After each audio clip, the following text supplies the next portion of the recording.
The Sanger family is about as all-American as you get. Mike is a U.S. Army veteran. His wife, Carrie, is a nurse. And this blonde family of 6 is always doing something together, be it throwing the ball around the front yard, taking part in a family football draft, even dressing up in homemade Halloween costumes for their annual bash. The Sangers are happy, really truly happy. They're a living testament to the American belief that hard work and perseverance pay off. I went to the University of Lowell, where I met my fantastic wife. We really connected in college. We just spent a lot of time talking, and I felt like I knew him from when I was a little kid, even though we had just met. We just hung out, the old hanging out in college, and we were just best friends, almost from moment one. Mike and Carrie dated all the way through college, but broke up senior year. They spent 6 years apart, and in that time, Mike, now 29 years old, joined the Army. It was shortly after that Carrie reached out and wrote him a letter. When she wrote the letter and I got it, I remember being excited like a little kid all over again that I got, this letter from Carrie. When I had written the letter, I said, if he's open, I'm gonna marry him. And marry they did. Less than a year after reconnecting, they tied the knot. With Mike still in basic training, Carrie handled all of the details. I was literally flying in a Friday night, hadn't seen the tux, hadn't met the woman who was gonna marry us. Showed up at 9 in the morning, got dressed, we get married, had the reception, took pictures, and within 24 hours we were on a plane. On a plane and back to living the military life. It was about a year later that Mike deployed to Iraq. His now wife, Carrie, said goodbye, and she was 4 months pregnant. That day of saying goodbye was really hard because I just wanted one more hug or one more kiss. Because I was like, this could be my last one.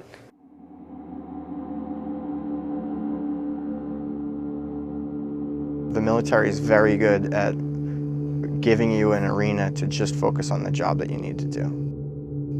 And for me, that was route clearance and taking care of IEDs on the side of the road.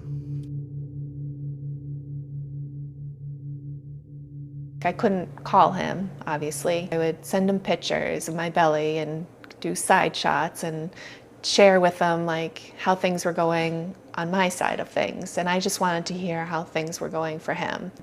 But he was so tight-lipped that he never shared anything.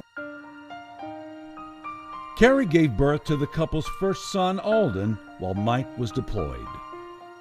And it was weird because she was here with him and I was, 6,000 miles away.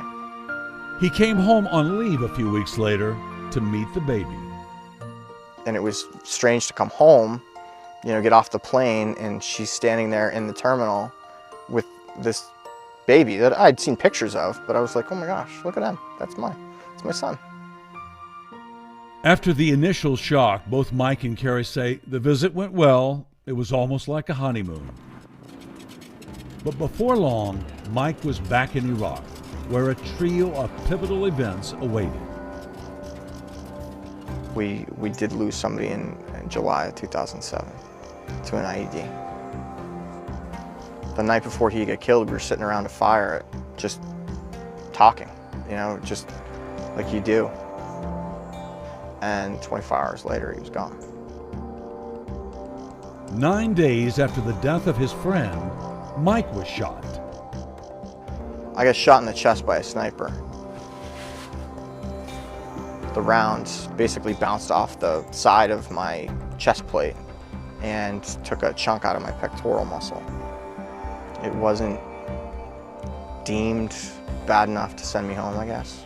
And honestly, I didn't want to go home because I didn't want to leave my guys. He did heal and eventually went back out on the road.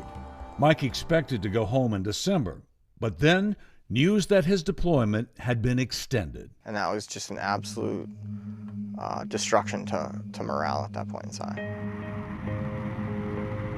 Eventually the deployment ended and Mike did come home, leaving the heat and dust of Iraq and landing in Fort Drum in the middle of a blizzard. It was snowing sideways, and then I get to walk up and see my wife and now my son, who's 11 months old and huge. And my wife has short hair, and I almost didn't recognize her. It was wild. It was, again, it was instant family, just add dad. When he got back from Iraq, I was just thrilled. I was so excited. I was like, great, he'll be back. We'll be back together. He'll be excited. He'll be happy.